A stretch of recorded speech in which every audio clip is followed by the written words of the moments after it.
What's going on, everyone? Chris from Pickdawgz.com here with your free pick in the Providence versus Seton Hall college basketball matchup going down Saturday, January 11th, 2025. If you like this content, make sure you smash that thumbs up, subscribe to our channel. If you're looking for my best bets, the games that I love, head to Pickdawgz.com and click the Premium Picks tab at the top of the page. Went a little bit light on Friday's card, but that's because we are locking and loading in on Saturday's card. We have 150 college hoops games. We've got NHL and NBA sandwiched in between NFL playoff action. This is the time to jump on something long term.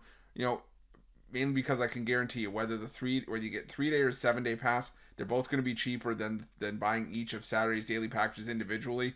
And with how much action I'm going to have, it might be cheaper than buying the 30-day, or the 30-day might be cheaper than buying each of the daily packages individually as well. So whatever route you choose to go, daily or long-term, use the promo code PICK at checkout for 15% off your purchase. We've also got products for those who make big bets, those with big bankrolls, those looking for more of a VIP experience, where you get things like late alert plays closer to game time, where we track line movement to try to get you maximum line value towards the closing line.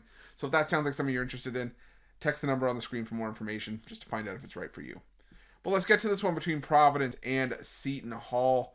You got the Providence Friars coming into this one with a record of 8-8 on the year, 8-8 against the number after an 84-65 win over Butler in their last matchup, while Seton Hall comes into this one 6-9 on the year, both straight up and against the number, after escaping with an 85-80 win over DePaul in their last game. And I will tell you, Seton Hall got away with one in that game. I was on Seton Hall over DePaul because for me it was just a fade over the DePaul Blue Demons, nothing more, nothing less.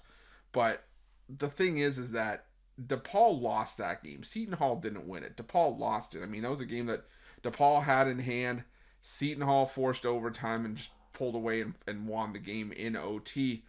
But now you got to take on a Providence team that, has had some issues, but they're one of those teams that, you usually see it in at least a few conferences, and I think you see it probably year after year in the Big East as well, where there's a team that kind of middles out in the middle of the conference, where all they do is beat the bad teams and they struggle against the good teams. And I think that's what Providence is going to be this season. This is a Providence team that, went toe-to-toe with UConn on the road, and I'm not taking that away from them. Went toe-to-toe with St. John's as well, but they took the loss in both those games. They also took the loss against Marquette. Their 2 wins in conference against Butler and DePaul, and those are 2 teams that are combined 0-10 in conference play. So, it is what it is. And now, if you're looking at this matchup, Seton Hall, not a whole lot better. Seton Hall 1-3 in conference play. And this is a Seton Hall team that prided themselves on playing sound defense and trying to win games with defense. And this is still season long a top 75 team in terms of adjusted defensive efficiency. But in conference play, when we're getting into the just your Big East schedule, Seton Hall's 9th in defensive efficiency out of 11 teams. They're dead last in effective field goal percentage defense. They're 10th out of 11 teams in 3-point defense. 11th, dead last in 2-point defense. They're dead last in free throw rate allowed.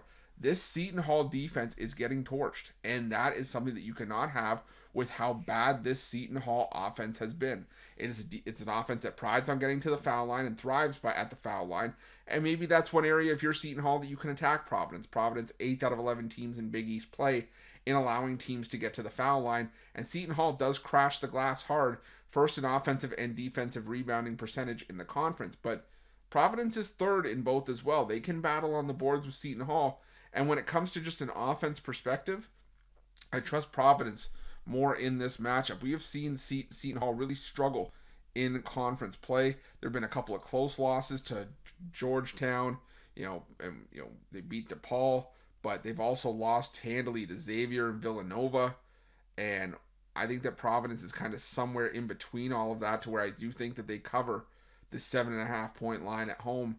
And like I said, we've seen, Seton Hall really get crushed in a lot of their road games this season. So, and at least non-home games as well. And the lack of offense continues to be an issue. So give me Providence in this one, laying the 7.5, and that's going to be my free pick.